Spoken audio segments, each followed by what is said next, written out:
दर्शकों, अब आपको राजस्थान राज्य के एक सुप्रसिद्ध संत बाबा रामदेव की भविष्यवाणी भी दिखाते हैं। ये है पुस्तक 24 प्रमाण, जिसके पेज नंबर 65 पर लिखा है कि नगर कोट नहीं, जाट कहां सी, मुखबंद होके कवि गुण गासी।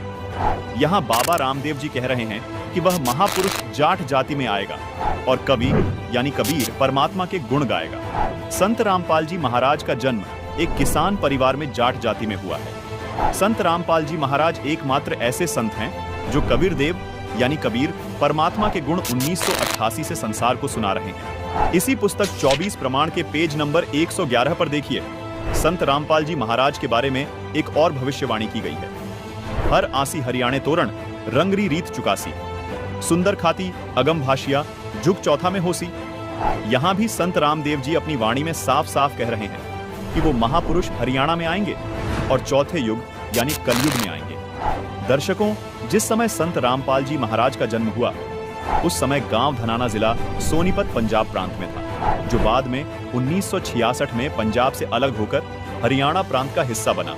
संत रामपाल जी महाराज का जन्म 8 सितंबर 1951 को धनाना गांव में हुआ था। इसी पुस्तक 24 प्रमाण के पेज नंबर 62 पर संत रामपाल जी महाराज के बारे में एक और भविष्यवाणी की गई है। कलयुग में सतयुग अवसी, पहरा पाप रा पलटेला, सांचा संत दल में आवसी ऋषिजन साख भरेला।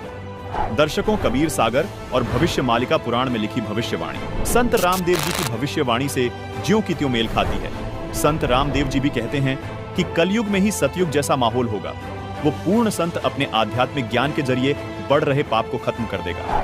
दर्शकों, वो संत कोई और नहीं बल्कि संत रामपाल जी महाराज ही हैं। आइए आपको एक और भविष्यवाणी दिखाते हैं जो संत गरीबदास जी महाराज ने सूक्ष्म वेद के अथअसुर निकंदन रामायणी पृष्ठ नंबर 716 पर लिखी है। सदगुरु दिल्ली मंडल आयसी, सूती धरनी सूम जगायसी। संत गरीबदास जी महाराज कह रहे हैं कि वो महापुरुष दिल्ली मंडल में आएगा और अज्ञान के अंधेरे में सोई हुई आत्माओं